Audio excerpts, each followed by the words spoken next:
Ayun na sa Batanes.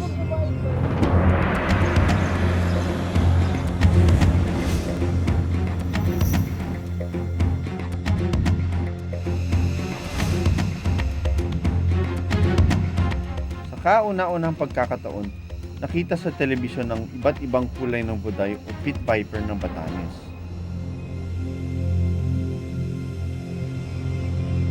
Sino ang di mamamangha sa ganitong hitsura ng pit viper na kahit makamandag ay natatangi? Dahil dito lang ito matatagpuan sa Batanes. Our first white Batanes pit viper, ha? Ang ganda. Unang araw ng paghahanap, binati kami ng golden pit viper. Oo, yun. Malaki ang nakita natin dito. Yun, no? Pagtingin namin, wow, ganda ng kulay niya, no? Matingkad na dilaw.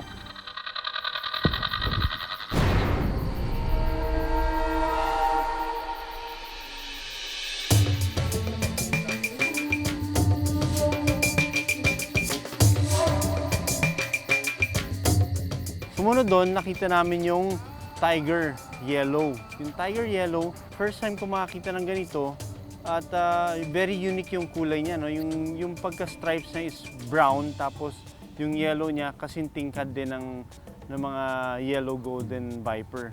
At ito, yung nakita namin, malaki siya, parang ang bangis-bangis ng itsura niya. No? Yung mata niya parang bronze ang kulay. Tapos noon, meron yung medyo maduming yellow na nagmimimik siya ng mga dried leaf.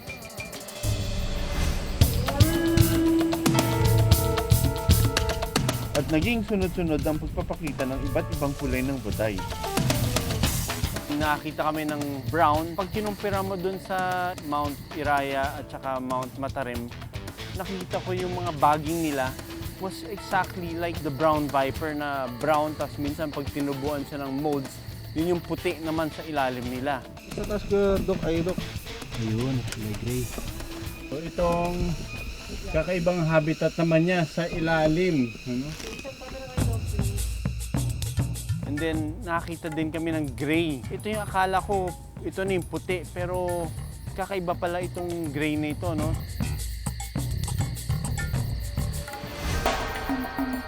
Pero ang puti, naging pinakamailap. Ilang lugar din ang aming sinuyod, makita lang ito.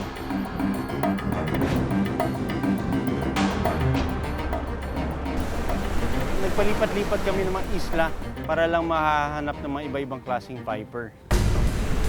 Habang papalapit kami dun sa Port of Sabtang, mas lumalakas yung alon.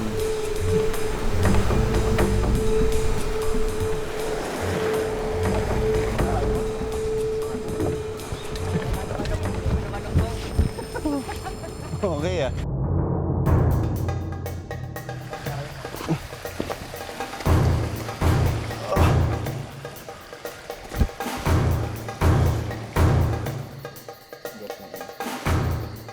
Ito yung pangalawang brown na Batanes pit viper na nakita natin.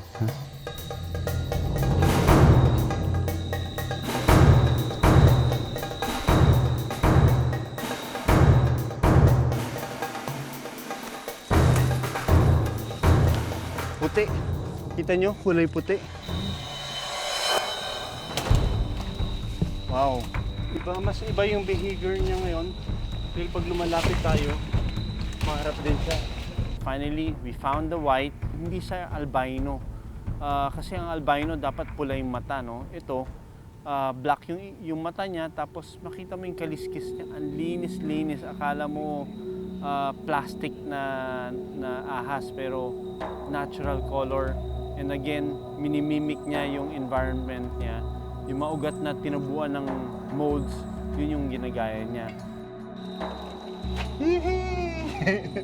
Puti! Our first white viper. So nung nakita namin yung white viper, sobrang saya namin dahil hindi natin alam kung naubos na siya mga few years ago. Pero nung nakita namin, yung malaki, ibig sabihin, they still exist in Batanes. Pero marami pa kayong hindi nalalaman.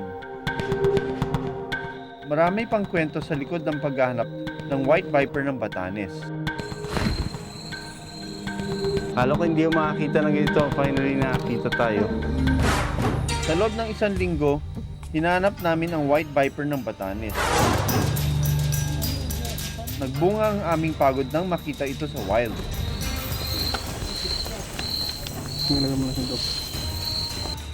Isang batang White Viper ang naidokumento. Yung hatchling, tuwang-tuwa kami. Ibig sabihin, nagproduce pa sila doon. And nagkaroon ako ng magandang pagkakataon para examine sila. Galing, ha? Nakaakit na siya ng baging. At kita nyo, ang galaw niya sa baging mas mabilis kumpara sa lupa. Pero marami pa kayong kwento sa inyo tungkol sa biyahe namin sa Batanes. Nung nalaman kong Batanes, hindi lang ako na-excite dahil sa mga vipers na ito, kundi yung ganda ng lugar. Napaka-scenic ng Batanes. You have the lighthouse, you have the sea, and then the mountains.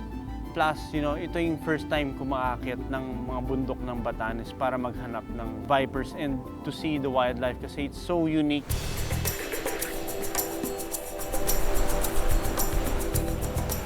Pagdating sa isla, sinalubong na ako ng magagandang tanawin.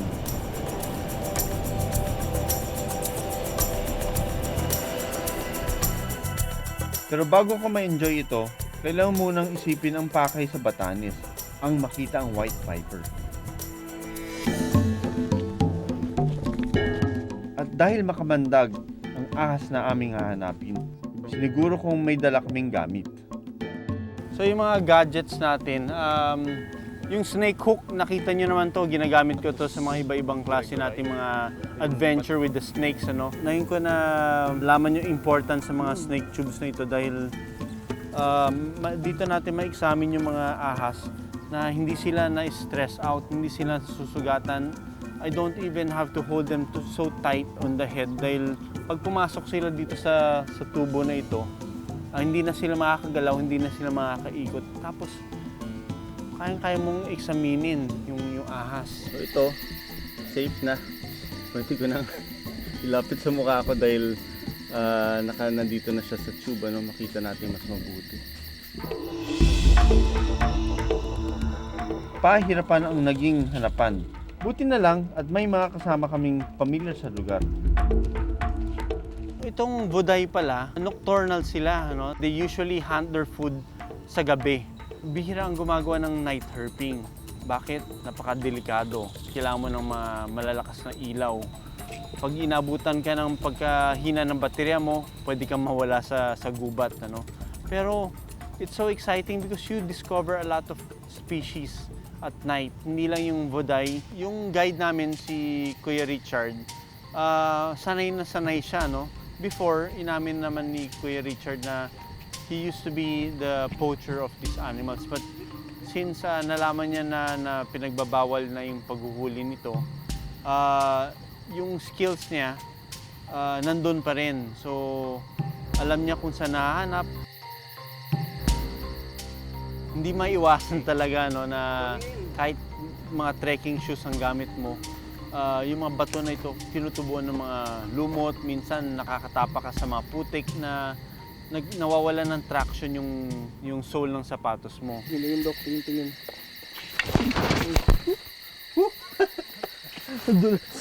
Okay lang tayo.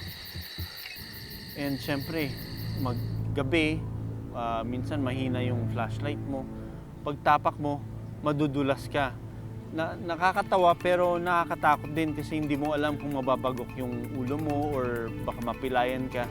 Pero ito yung mga moments na you always wish na nakuhanan on video because that's part of being documented, how difficult it is mag-herping.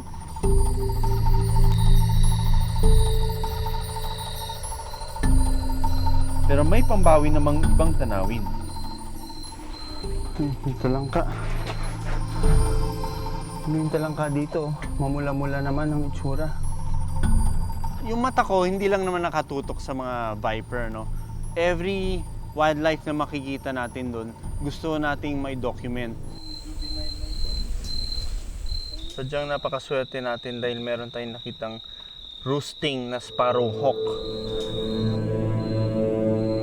Itong Japanese sparrowhawks na ito, first time lang ako nakita na naka-perch na napakababa. Siguro pag tinalon ko yung branch, maabot ko na yung Japanese sparrowhawk na ito, no? Ang raptor na ito ay isa sa mga predator ng Buday o Batanes pit viper. Nakakita tayo ng flying lizard o yung Draco species. Ito, halos hindi mo makita dahil para siyang tangkay, ano? Lapitan natin siya.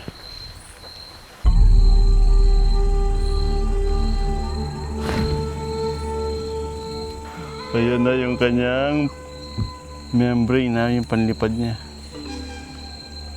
Ayan o, magkabilaan yan. So, kita mo yung dila niya. Diba, parang malagkit. Ganda, ha? Ito yung tinatawag na flying lizard o yung Draco species ng lizard. So, hindi ito lumilipad, no? Nag-glide lang siya, no? Kala ko hindi mo makakita ng ganito. Finally, nakakita tayo. Pero ang karamihan na nakita namin, pabor sa dilim.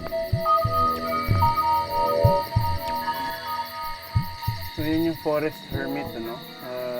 Dahil nga dito sa gubat, kanya-kanyang survival, kinakain niya yung snail na dito mo kawawa.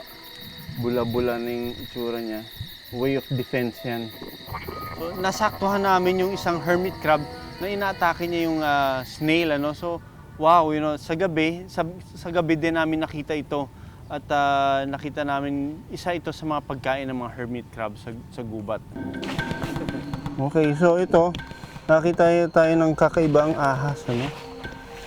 Looks like a rat snake. Kita mo ang movements niya, mabilis, ha? Ikumpara natin siya dun sa Batanes pit viper. Mabilis ang galaw niya at makintab ang balat, ha? Tingnan natin yung ano mas pa siya. Ayan, no? Kita nyo? Walang pangil. At ang mga kinakain nito, mga daga, butik lang. Umaga man o gabi, wala kaming tigil sa paghahanap. Pero nakahanap pa rin kami ng oras para madiskubre ang mga pinagmamalaking tanawin ng Batanes. Ang una kong pinuntan sa Batan ay ang sikat na Dakay House. Hello po. Ay, Lola, kamusta po ba kayo? Parati po kayong dinadalaw ng turista dito. Eh, ang dami yung mga isturbo. Ayun, istorbo si Lola. Pero mukhang magaling naman po kayo mag-entertain ng mga panauhin dahil kinakausap nyo po, hindi po kayo masungit, ano? Eh, kung minsan, pag nainis at pag sumakit, tumpa ako eh. Ang pinapagalitan ko, uy, sandali na lang kayo, uwi na kayo.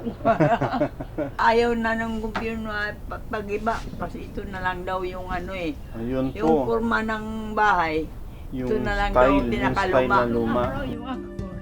85 85 years na si Lola. And nakakatuwa dahil very accommodating siya.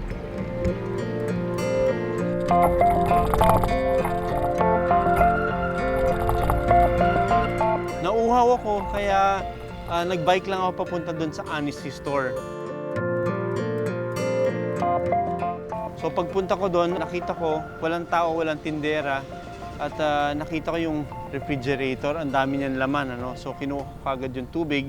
And then yung lalagyan ng pera nandun lang, wala akong barya. Nagbigay na ako ng higit sa binibili ko.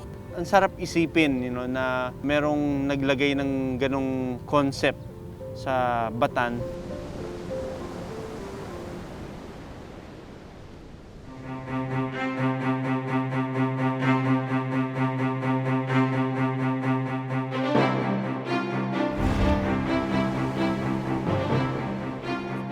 Mahirap man ang naging paghahanap sa white viper ng Batanes, hindi pa rin namin pinalagpas ang pagkakataon na ma-enjoy ang ganda ng isla.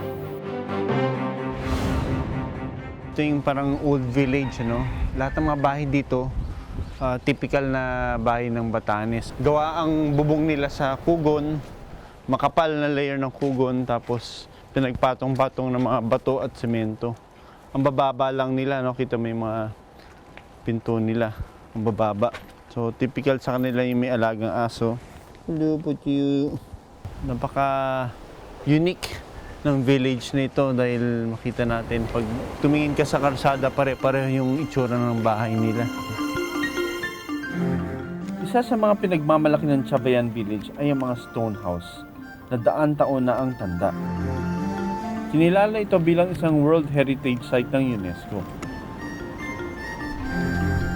Kasabay ng pagbuo ng mga bahay na ito, kinilala ang mga kultura ng mga Ibatan. At naging parte na rito ang pangangalaga sa kalikasan. Pero unti-unti na ding napapalitan ang tradisyonal na yari ng mga bahay dito.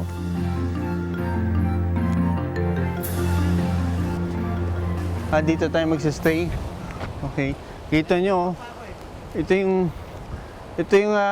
ganito kakapal yung bubong nila ng kugon.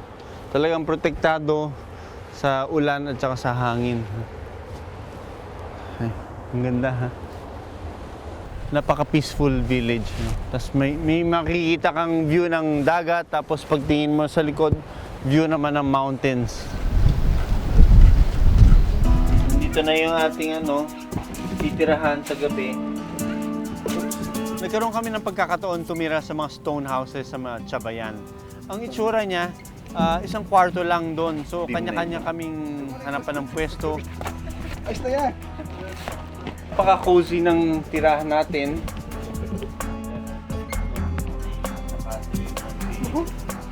Sorry.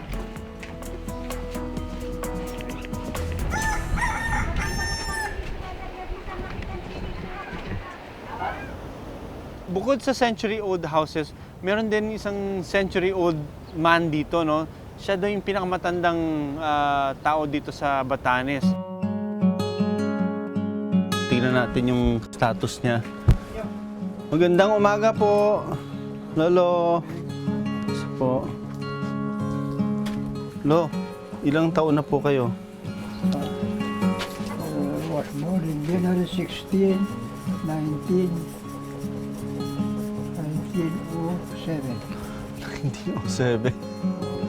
So that makes you 105 years old. So tapos nagtatrabaho pa kayo. Meron na akong basket. Ano pong sikreto nyo? Yung halo-halo pagkain. Yung tinanim sa bundok. Yan ang tinakain lahat ng mga tao dito sa Batanes. Karne, nagkakarne din po kayo. Hindi ako kain ng karne. Manok, hindi. Isda, ayan. Isda pwede. Gulay, mga talbos ng kamote, kalabasa. Yun lang ha. Pero ang ganda ng po ng katawan nyo. Very sharp po yung pag-iisip nyo pa. Hindi siya kumakain ng mga katulad ng kinakain natin, mga processed food. And yun pala yung sikreto niya. Yung Batanes expedition natin is one of the best dahil nandun na lahat eh. Nandun yung makukulay na snakes, which I call them the jewels of the forest. These Batanes pit vipers should be left in the wild. And ma-appreciate natin sila kung sa wild natin sa makikita.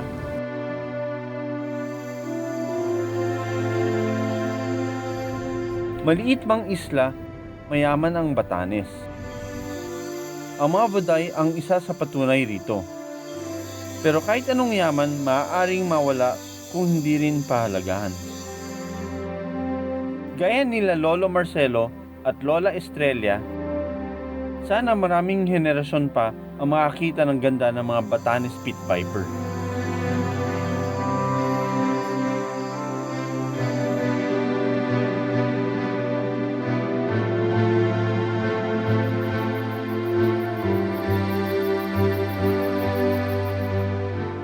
Ako si Doc Nielsen Donato, born to be wild.